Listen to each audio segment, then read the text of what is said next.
This episode actually did kind of remind me of The Rings of Akhaten a little bit. Oh, really? Yeah, it's just, I don't know, something about the tone of it, or maybe the pace of it, just kind of reminded me about The Rings of Akhaten. I mean, obviously I liked it a lot more. But... yeah, I suppose. I could see that. I could definitely see that, because it kind of starts off in a place, and then it goes to another place, and then... Yeah, exactly. That's pretty much it. Yeah. Sure. But yes, I will say this is a lot better than Rings of Akhaten. Well, that's good. Yeah, I think we can both agree on that. I certainly do.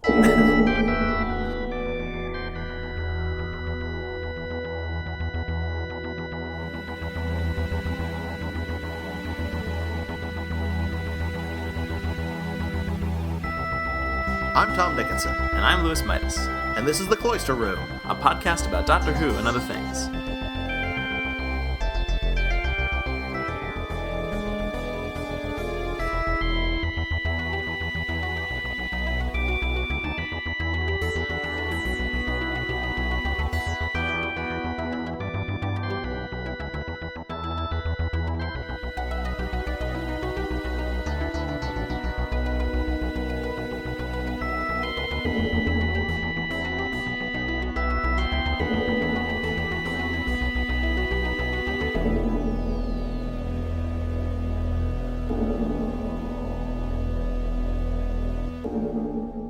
So Vincent and the Doctor. Yeah, Vincent and the Doctor. Vincent and the Doctor. Yes.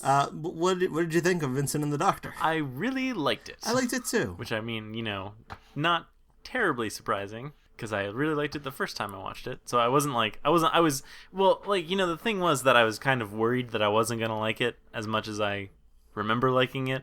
It seems so long ago, doesn't it? It really does. I mean, it was 2010, I think. Yeah. That's a while. It is a while. I don't know. Actually, it's basically been like a total of... Well, I think it seems cool because if they had stuck to the original scheduling that they had been doing, we would have gotten 4 seasons with Matt Smith, wouldn't we? Yeah. Well, I presumably, unless, he just decided to leave after 3, whenever that happened to be. Right. But yeah, there would have been 2010, 2011, 2012, and 2013. Yeah. Whereas there's only been 3 spread across that time. Right. So it seems like the BBC's kind of weaseled out of a whole season. I think they owe us. Yep. They owe us an entire season of Doctor Who. Are you going to go all Ian Levine on me? No, I will not do that. I promise. Okay. But no, it just seems weird that, because it is like, oh well, it was only 3 seasons ago, but it was really, well, I guess it was only depending on how you count seasons, 2 seasons ago, kind of, I don't know, almost. Anyway, the point is, but it's been 3 years, so it seems longer. It's just been a while. It's been a while. Yeah, because it's just, so much has happened since then. I don't know. In the world and in Doctor Who. Yes. In both. All those and more. Yes. Yeah, I thought it held up pretty well. I don't think I quite liked it as much as I did when I first saw it. Oh yeah. I think Matt Smith is better now than he was then. Yeah. Which is not to say that he was bad then, because I loved him then, but I just think he has continued to get better and better. Well, right. And so as a result, this just has a very, I don't know, this is early Matt Smith. It's not, I just don't think he's giving the same caliber performance as he is right now. Right. Well, yeah, it's funny because, between where we are now and where, Vincent and the Doctor takes place, the Doctor is, 200 or 300 years older at this Unspecified hundreds, I'd say. Yeah. So, almost certainly the longest life the Doctor has had. Yeah. There you go. Yeah, so it's, it's, it almost makes sense that this is kind of a younger, less mature 11th Doctor, I guess you could say. Sure. I'm willing to give that an in-canon or head-canon explanation for why it's why Matt Smith's performance is different. Yeah, why not? I think the same is true of Amy's performance actually too. I just thought both of them. I mean, I really like both of their performances in 2010. I just think that they have grown very much as actors since then. Yeah, and so I'm sure that's true of everyone who's ever acted, though. Well, most people who've acted, not everyone. Right. Yeah. People tend to, get better at things the longer they do them. I think that's how. In general. I think that's how things work in general. I thought this was gonna look like. I mean, I remembered this looking good on Blu-ray, but I was reminded how good it looks on Blu-ray, and I liked seeing it on Blu-ray. Yeah. It's a very, I don't know. It has a very particular look to it. Mm-hmm. It does. That really stood out to me when we first saw it, because like the look of Doctor Who was very much being reinvented during that time. That's true. And this, to be frank, it kind of looks like Vampires in Venice, because they were directed by the same director and they were both shot in Croatia. Ah. So those two have a similar look and feel to them that's distinct from the general overall feel of everything else in that season, in my opinion. But I really I do like it. It looks really. It just has a really interesting look to it. Yeah, and it's I don't know, I like it. And it's full of visual references to paintings by. How are we going to pronounce his name? I'm gonna go for Van Gogh. Van Gogh. Yeah, because that's how Bill Nigh-hee says it, and I trust Bill Nigh-hee. Well, I think he's just Bill Nye. Is he Bill Nigh? Yeah, I think they just call him Bill Nye. Well, we have to call him in the United States. I always feel like I need to say Bill Nighy, like accentuate that to distinguish him from Bill Nye the Science Guy. Right. Yeah, that's important. It usually doesn't work though, because usually whenever I say Bill Nighy, someone will just say, "Oh, what, the Science Guy?" Because Bill Nye isn't really well known. That's true. In the United States, in the same way he is in the United Kingdom. Right. I usually just say that guy from Love Actually. Oh, that's right. He was in that. Yeah. I mean, like, I know because he was in Shaun of the Dead. I think that's the first thing I saw him in. And then he's been in Love Actually, and I feel like there's probably some of the things I think isn't there like a vampire movie? Or well, he was in Hot Fuzz. He was in Hitchhiker's Guide to the Galaxy. That had vampires in it, right? Sure. No, I don't know. I wasn't singling out a vampire movie. There may well have been one that he was in. I think it was one of the Underworld movies. Could well be. I haven't seen those. I think he might have been a lichen, not like the moss or whatever, but a lichen. Lichen, like the is it lichen? Is that what it is? No. Well, I mean. Lichen is the life form that really exists. Is that are you thinking of a lich? No, I'm thinking of, what is it?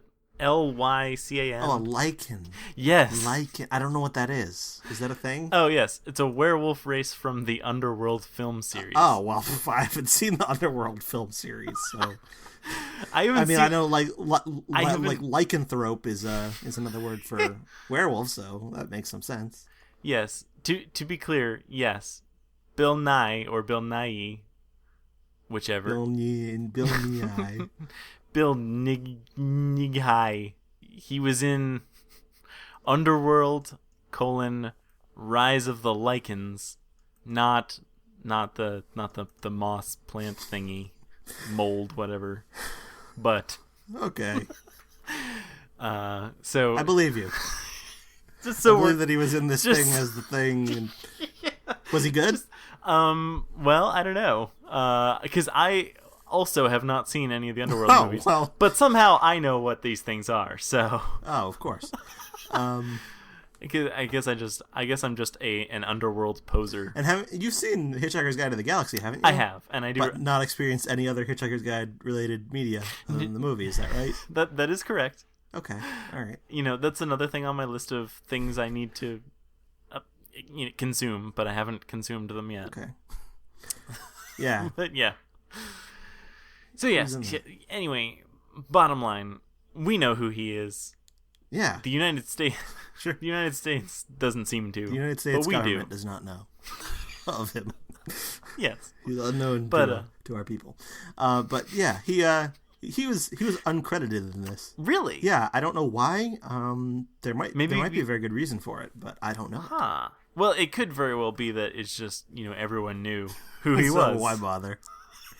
Why? I think isn't that how credits work? I mean, like, you don't have to credit a person if everyone knows. It'd be like crediting Tom Cruise in a movie. I mean, like, Tom Cruise's name probably never appears in the credits because everyone knows who Tom Cruise is. Presumably, yeah. I don't know. I don't even know. I don't know. Do people know who Tom Cruise is? I do. I think most people know who he is from his films in which he has appeared and his Scientology. Yeah. I wonder if there's anyone who only knows him for his Scientology and not for his films. I don't know. Maybe other Scientologists who are like part of, I don't know, Sea Org or something. They like don't see like experience. Do they experience mainstream culture? I have no idea. Or is there like a Scientological Amish group or something? I don't know. It feels like there ought to be. Yeah, sure does. Yeah. So anyhow, I think he was friends with Richard Curtis. Oh yeah. Who wrote this episode, and that maybe just if you're friends, you don't need to. Friends don't need credits. No. Something like that. I don't know, but yeah, I thought he was very good in a part that really could have been played by almost anyone. Yes. Like anyone could have played that part, but he sort of added something to it, I think. He really did. Yeah, no, I liked it. And I liked his bow ties. He did have good bow ties. There were some things that I noticed that I found not necessarily bad, but I found interesting. Like, I don't know how great the Doctor's excuse is for getting involved. Like the whole reason is he sees, I'm a monster in a painting. Well, that shouldn't be there. Well, it's not. No, but it's not even that he says it shouldn't be there. He says, "Well, that's evil." Yeah, that's true. And then they hop in the TARDIS and go. That's clearly evil. Evil things shouldn't be in paintings. Yeah. That whole the Doctor's, like, all of the Doctor's actions in this episode in terms of like how he deals with things from another time. They're kind of poorly justified. Yeah. Like, he decides that this facet of history needs to be changed. Right. I don't like it. So he gets in his TARDIS and goes and does it, and then he decides, what, let's take this mentally ill person and bring him forward to the future to give him an experience that is going to probably only drive him further insane, ultimately. Right. Yeah. Yeah, it's interesting because, Vincent does say that, thank you, Doctor, you've been the first Doctor to actually help me. But I mean, like, you telling me that, like, they went to 2010. Could they not have, like, stopped off at a drugstore and gotten some Zoloft? Yeah, they could have done something for him. They could have, yeah. Well, you need a prescription to get certain things. That's true. So maybe. Come on, psychic paper. Come on. That's true. So yeah, how much the Doctor actually helped, I'm not so sure. Well, I think he what he was doing, he was sort of premising it on the notion that it wouldn't have any real effect. So he wasn't really trying to change the course of history, I guess, in terms of his mental illness. Like, he wasn't trying to cure his mental illness or treat his mental illness, really. Mm-hmm. He was just kind of trying to give him a good day. I guess so. I guess, yeah. I mean, I'm not sure how much sense that actually makes, but that's what's there, I guess. Yeah, I guess this wasn't like, the title of this episode wasn't like, let's go cure Vincent van Gogh. Well, that's and I feel like that's kind of the point of the what the Doctor says to Amy during that very long hug, where he says that, the way I see it, life is you got a pile of good things and a pile of bad things, and adding extra good things doesn't necessarily make the bad things any worse, but adding extra bad things doesn't necessarily make the good things any. I think he's something, I don't know, like any less important or less important. Yeah. Like that. So I think the idea was that he was just adding to the good pile while knowing that it wasn't really gonna address the things that were in the bad pile. It's just adding an additional thing Yeah, and I, that certainly, he certainly achieves that goal. So, I guess that's acceptable. But yeah, I don't know. I mean, also, but at the same time, just jumping back to why he decided to go back and visit Vincent van Gogh, or Van Gogh. Sorry, I'm probably just gonna say Van Gogh personally. That's how we say it in America. in America. I like the scene where Vincent van Gogh meets Bill Nigh-hee. Yes. That's a good one. It's a good scene. Anyhow. Yeah, but one of the major justifications that the Doctor uses is that, this monster might kill Vincent van Gogh and deprive the world of art or something. But I mean, at the time they were at the gallery, they were seeing all the art that was there. All that happened was like this monster in the window. It wasn't like a succession of paintings where the monster was getting closer in each one. Yeah. So I don't know how justified that really even was. And also, just even the whole premise of him being like, "Oh, I know evil when I see it." I mean, come on. In Time in the Rani, he did not see that it was the Rani. He thought it was Mel the whole time. Okay. So he can't see evil when he doesn't know evil when I reject that whole premise. So you defer to Time in the Rani. I do defer to Time in the Rani. Yes. I don't know. I mean, in the end, he finds out that it wasn't really evil. It was just sort of. Okay, so he doesn't know evil when he sees it. Yeah. He's wrong. He makes this. He's I don't know. He's just kind of getting full of himself. He's like, "Oh, I know evil when I see it." And he's wrong because he's just this cantankerous old man. Mm-hmm. I know evil when I see it. I guess the monster kind of comes second in this story, which I'm pretty much okay with. It feels almost like it doesn't even belong in the story at all. Yeah. Like, I wonder whether this might have been a better episode if they had found a way to make it work without there being a monster. Right. And it almost seems from the way it's written like maybe Richard Curtis just doesn't care all that much about the monster. It's just kind of the adventure hook to get them there. And I mean, the episode continues on well past when they defeat the monster. That's true. Yeah, and I mean, like, it's not. It's almost atypical for the Doctor because the Doctor doesn't. He doesn't even really try to reason with it. I mean, I guess he says I guess he's working under the premise that it's pure evil or something. But he doesn't try to like talk to it even after he finds out what it is. He doesn't stop to think like, well, let's see if we can maybe get it off this planet without killing it. I mean, he just kind of kills it. Or diverts all his effort into figuring out how to kill it, which is kind of atypical for him, I think. A little bit, yeah. But so I don't know why. I mean, I guess it doesn't even really seem like he hasn't really explained, or he doesn't really explain like why he's so gung ho for killing it. Like, I don't know. Like, I mean, I guess it's just pure evil. From what I read, apparently the scenes were cut from this episode.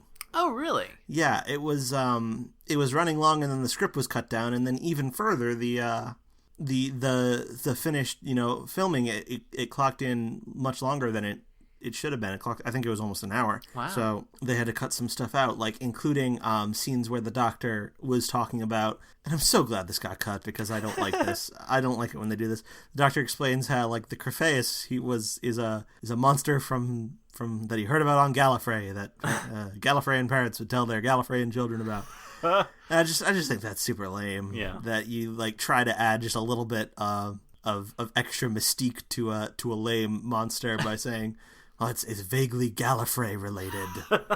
but that may well kind of explain why the Doctor is so convinced that it's evil and keen on destroying it. Yeah, it makes a little bit more sense if they were to really sort of drive home. They're like, oh yeah, this thing's a murderous, evil thing, and it's gonna stop at nothing until it's murdered everything.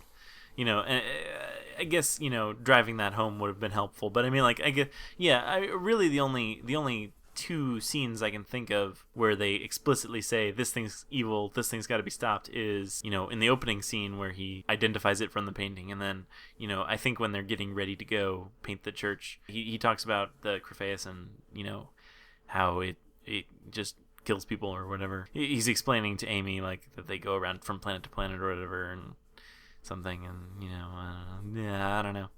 But, I mean, I don't know. On the one hand, I would have liked to get a little bit more of an emphasis on how evil it was, but I mean, it's on the other hand, I do think that it is a little bit lame to just how I don't know. It just seems really convenient that there's this monster that's just got to be stopped, and there's not. I don't know. It's I don't know. It seems a little bit too convenient that this monster's so easy. I don't know. Yeah, well, I mean, the monster just exists because Richard Curtis wants to tell a story about Vincent and the Doctor. Well, right, yeah. I don't know. So it kind of, I mean, when I have watched this, I kind of after the first viewing, I kind of glossed over the existence of the monster at all. It's really not important at all. I mean, I think it's. Yeah, I'm happy to ignore the monster for the most part because, to be honest, when I think of this episode, I don't think of the monster. I barely acknowledge its existence at all. So, it might as well be invisible. Most of the time in these pseudo-historical episodes where there's a historical celebrity involved, the way things kind of go is like the Doctor and the companion and the historical celebrity just sort of over the course of beating a bad guy, they just sort of come to a mutual understanding. Oh wait, you're really great. You're really great too. And like they kind of realize how great each other are, and then at the end of the episode, it ends up with them saying, "You know what? You're really great. We're all great." And then everyone's just great. Yeah. But I feel like this episode kind of does more than that in that it kind of like tries to show how they develop and they become friends. Mm-hmm. And the Doctor's always talking about like how he's friends with this and that, historical person that we've all heard of. Yeah. And this is one of the very few times where you really kind of see how he gets to know them and how they sort of become close. Yeah, because it does a very good job because at the same time there's earlier in this very season.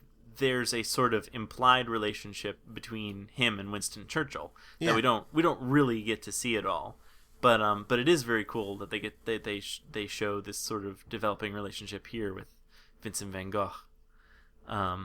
It is cool. I like it.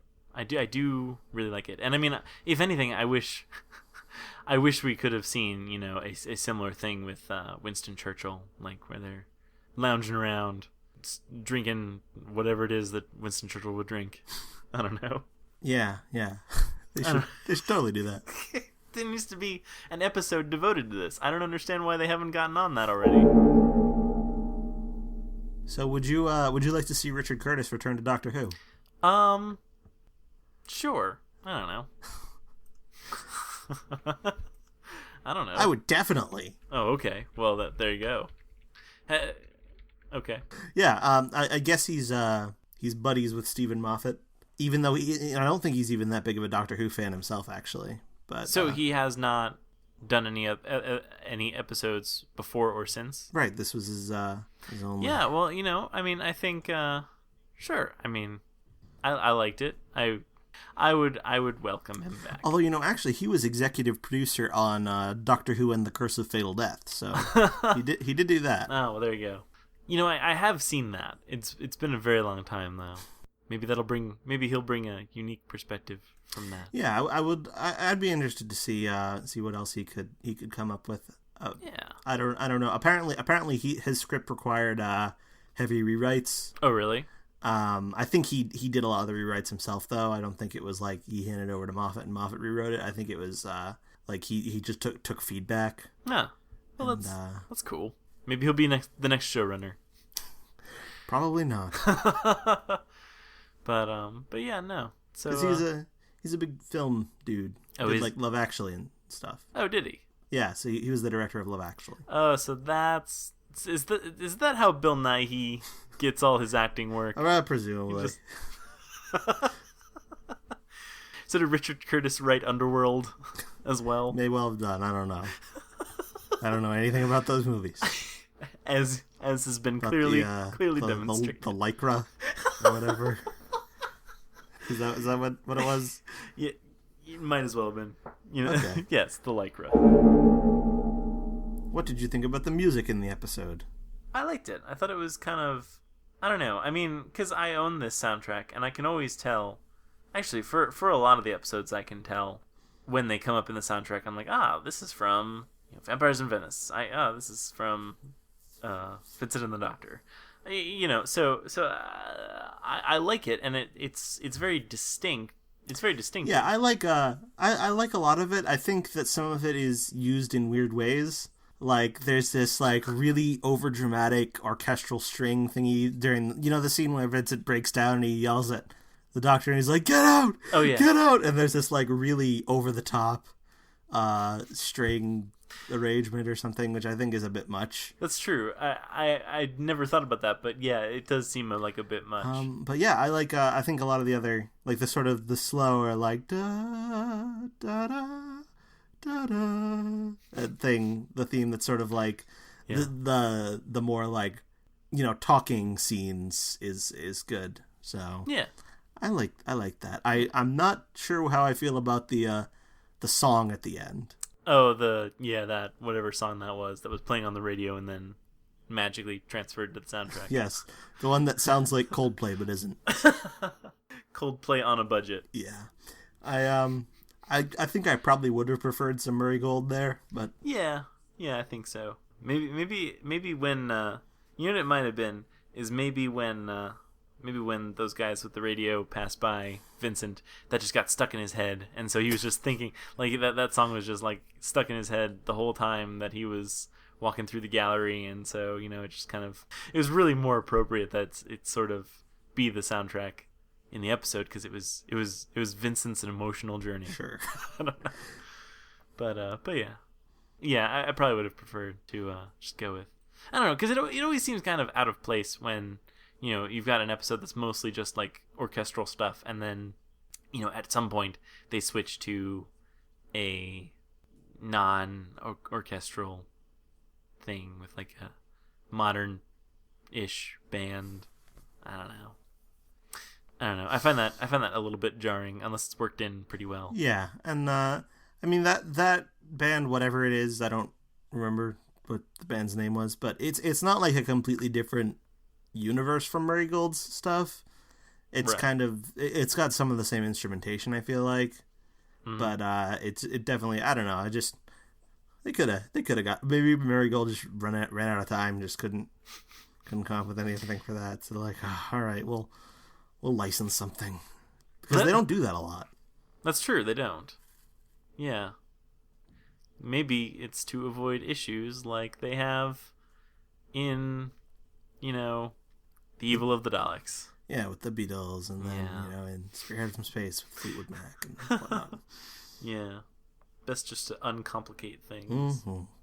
Yeah. Because, there may come a time where they no longer have the rights to this song, and then when they, start, I don't know, internationally broadcasting Vincent and the Doctor, they've got to replace it with some sort of Coldplay imitation. And or maybe some actual Coldplay. Yeah, maybe that will be easier to license at that point. It seems like something that happened. I guess it happened especially in Series 5. Perhaps it happened more often in subsequent series as well, but it seemed like especially in Series 5, there's this concept that the Doctor seems to mention money, and it seems like he has money. Because, I mean, in this episode we get, one of the earlier scenes where the Doctor's offering to buy Vincent a drink, obviously that requires money. And, I kind of have to wonder, like, did they actually have, francs or whatever the currency was, however you pronounce it, like, because they're in France, aren't they? Are they in France? They're somewhere, whatever. Anyway, they're somewhere European. Yes. Yeah, it's probably French, but because it's not like they have the euro in Vincent Van Gogh's day.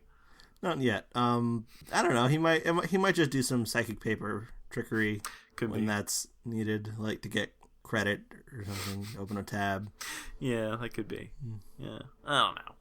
But I don't know. It seems like especially in like the Russell T Davies era, there's a lot of emphasis that like, oh, the Doctor doesn't have any money at all. I know that in Voyage of the Damned he mentions being a stowaway because he doesn't have any money. I know there's other instances of it, but it just seems weird to me that now the Doctor has money and that's kind of convenient. This is also used for humor in The Lodger, where he hands Craig a huge sack of money and calls it rent. He just has ways of getting money. I guess so. Well, yeah, and it's I guess you could always just play the lottery. Well, like he maybe that time he got the lottery ticket for Donna. Just he did some other lottery stuff as well, and that's why the 11th Doctor has lots of money. it could be. It could be that the Doctor just goes. He's really thought this out and he's really well prepared, and he's gone to every possible lottery in every possible time period, and even when lotteries didn't exist, and he won them, and now he's got currency from all different times. Which is why it's so difficult to win the lottery, which is why there's so little chance of you winning the lottery, because the Doctor's already done it. Yes, the Doctor just keeps winning all the lotteries. But I mean, it sure makes things more convenient for the Doctor to just have money. It sure does. I feel like that's, the sonic screwdriver, the psychic paper. Why not just add money? In fact, if you have enough money, you really don't need a psychic paper or sonic screwdriver at all. You could just pay your way into things. Yeah, you could just pay people to unscrew screws for you. He says in this episode that he won't ever use the sonic screwdriver again for anything except for screwing and unscrewing screws. Yeah, like that would ever happen. You're right. Yeah. Because after that he's just gonna use money for everything. But when was the last time he actually screw drove with his screwdriver? I want to say the War Games. Could well be. Yeah, I don't know, cause they do joke about it in The Empty Child, but that doesn't actually, they don't actually do it. It's just a taunt. So yeah, I don't know. It seems like that is the thing for which he uses it the least. Yeah. Wouldn't it be amazing though if for like an entire season he still used the sonic screwdriver all the time to solve like all his problems, but all of his problems involved screws? How great would that be? If he just... It would be absolutely marvelous. It would be wonderful. So like, yeah, because there are like, all right, easy example: The Runaway Bride. Donna is being kidnapped in a car, which is full of screws that hold everything together. All the Doctor has to do, he doesn't have to fly the TARDIS down the highway just to try and save Donna. He just has to loosen a few screws that like cause the wheels to fall off or whatever, and then problem solved. Yep. Problem solved. It's just, the whole world is held together by screws, Doctor. Come on. Just loosen a few. Now that I know that it was cut down a lot, I can kind of see like why they didn't go into certain things, like, why Vincent can see the monster and no one else can. Well, it's because he's got magic artist powers. Vincent and the magic artist powers. Yeah. I mean, because, some people are just psychic. Yeah. And some people, I think the episode is suggesting that he literally perceives things using different senses or having different, he literally has different sense experience than regular people do. Right. Yeah. And to be honest, I'm okay with that. I'm okay with that sort of interpretation.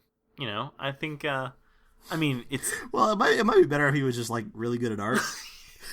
I feel like that might... Why can't he just be really good at art?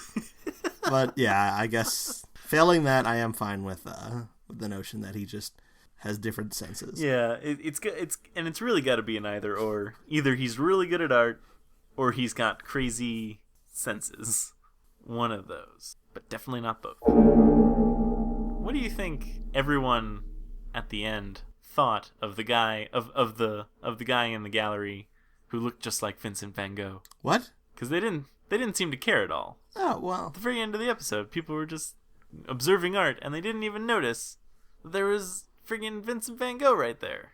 Well, if he walked in, do you think you would think he was Vincent van Gogh? Do you think you would notice that he was Vincent van Gogh? Well, no, I'd probably think he was a cosplayer. Yeah. I mean, maybe that's just. See, I really like the Bill Nighy's kind of reaction to it after it happens, where he. Yeah. That's just such good. That's good, really good face acting, where he's trying to figure it out, and he's like, whatever, and then just kind of leaves it. Yeah. That's. But yeah, he must, maybe people think it's some kind of weird performance piece. It's like, what if Vincent van Gogh found out about how much everyone loved his art? It's just like a weird, Improv Everywhere kind of thing. Yeah, yeah, sure. Why not? What if, that should be a whole, I bet you could get a lot of mileage out of that, What if this person knew what history thought of them? You could do all sorts. Good and bad people, you could do that for. Yeah, sure. I don't know. I mean, someone should be doing that. Just performance pieces, in museums and in just, I don't know, at monuments and stuff like that. Just hire impersonators to pretend that they have time traveled. Yeah. Abraham Lincoln was pretty depressed in his time because of, a lot of people hated what he was doing. But if he came to the future today and saw the Lincoln Memorial, he'd be brought to tears. Yeah, you have impersonators, they're Abraham Lincoln impersonators who professionally, they show up and they say, I was president of the United States during the Civil War, blah blah blah, and they will talk to contemporary people about the fact that they were this historical figure. Be much better to have them perform the realization that contemporary society views them in a particular way, and what this is doing to them psychologically. I feel like that'd be a much more interesting way to have these impersonators gain a living. Yeah, I think that these impersonators have to go on this journey where, in order to become an impersonator, part of impersonator training is learning how to be that historical figure coping in a modern world. and it should take a very, very long time. You spend the first few years impersonating your historical figure by just cowering in fear and curling up into a fetal position and crying, and then eventually you can start appreciating the world around you, and then maybe a few decades later you're able to actually do your job and start informing people about where you came from. It's got to be a lifelong thing, though. Yeah, definitely. And how would actual Abraham Lincoln deal with Abraham Lincoln impersonators? Because that's another layer. Wow, we just blew this wide open. This could be a whole industry. Yes, it could. Still a really good episode, even after these 3 years. Is your opinion of it enhanced or detracted or in any way affected at all by your knowledge of the finale of this season and the role that Vincent van Gogh plays in it? That's a good question, because I mean he doesn't play a huge role, although I guess he somehow has crazy visions in addition to, which kind of sort of stacks on the idea that he sees the world in a completely unique way and he can see invisible monsters. So yeah, sure, give him crazy visions. I wonder if he if he had any other visions. Maybe they can bring him back and just keep having him paint visions and then just keep finding them throughout history. They probably could do that. They probably could. Yeah. But no, I think I don't know.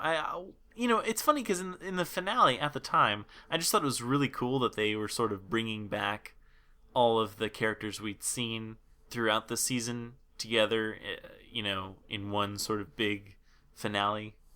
And because there's Vincent van Gogh, there's Churchill, there's all that, and that's at Liz 10, all those characters kind of come back, and I thought that was really cool. So I think it certainly doesn't really detract. It's kind of like an okay kind of. I don't know. I mean, it's a bit weird that that they used Vincent to just have this vision of the TARDIS exploding. It doesn't seem like it has very much to do with the arc of the episode. It just seems kind of like disconnected from it. No, yeah, like it seems like his depression and his madness it allowed him to some sort of psychic connection to maybe the TARDIS. Maybe. Like, I mean, like, who knows? Maybe it was the fact that he traveled in the TARDIS and that that trip sort of imbued some TARDIS magic in him or something. And well, we still don't know why the TARDIS exploded. That's so maybe if we knew that. Are you saying? Oh my God! Maybe we've got this backwards. Maybe it's not that Vincent saw the TARDIS explode. It's that he caused the TARDIS to explode by painting that. Because it's like if you read it in a book, it's true. If you see it in a Vincent van Gogh painting, it's true. Yeah, exactly. I like the painting, though. I like the exploding TARDIS. I have the poster on my wall. I'm looking at it right now. Really? Yeah, I'm looking at it right now. I wasn't aware that was, for sale. Oh, yeah. I didn't know. I should have figured, I guess. I have it framed.